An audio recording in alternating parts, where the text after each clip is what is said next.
Now, there are hundreds of legislations that relate to the workplace. What I'd like to do now is just have a look at a few of these and how these sort of workplace legislations might link and relate to our actually teaching and training. So the first one we've got here is the Health and Safety at Work Act 1974, otherwise known as HSWA. I'm sure you're all familiar and heard of this legislation. So what do we actually need to do as teachers and trainers to make sure we adhere and meet this legislation? Well, I guess risk assessments underpins most of this, making sure you do risk assessments for any new activities or for any new sort of learning environments that you choose to actually provide your training in. If you think about the classroom, for example, you'd think of things like trip hazards. If you're setting up projectors with wires, you need to make sure obviously tables and chairs, the layout is actually suitable.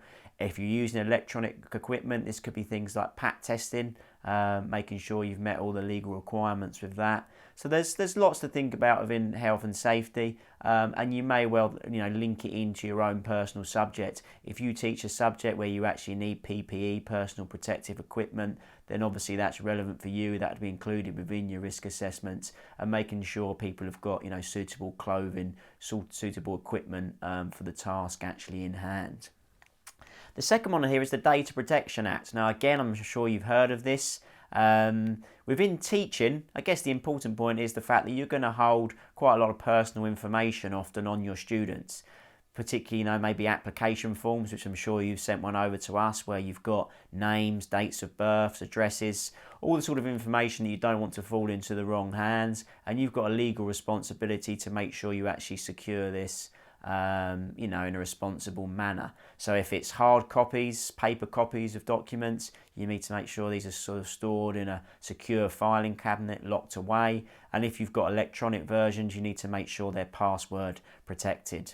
Other things you might consider with data protection, if you're sending maybe emails out to groups of learners, to make sure you use the blind, the BCC sort of element of emails, because you shouldn't really be distributing obviously other people's emails to other people on the course. This would come under sort of data protection.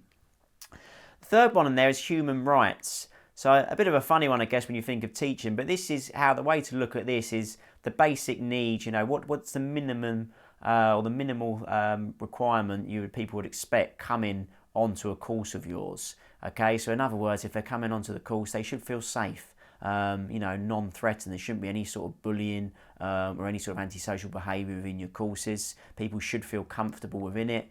Other human rights basic needs, where there should be water available, welfare facilities, you should be having adequate breaks, all those sort of general factors that you think are common sense, but just making sure you're setting up a suitable environment.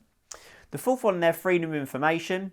You probably might have heard of freedom of information, and it's often linked to sort of public sector companies or organisations where members of the public can request information from these. I think the actual definition of it is you can actually request the information if it seems to be in the public interest.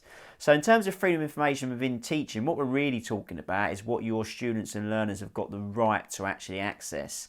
And really we're talking about anything that's actually been written or documented on them. So you may well do written reports, you may well fill in sort of portfolio assessment forms. If you're doing your one-on-one individual learning plans, you're quite likely to document quite a lot of information about them.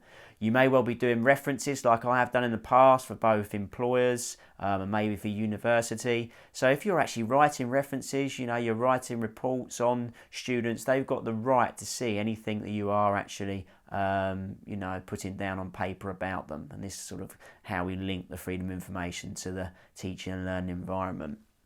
The last point on there I put is codes of practice.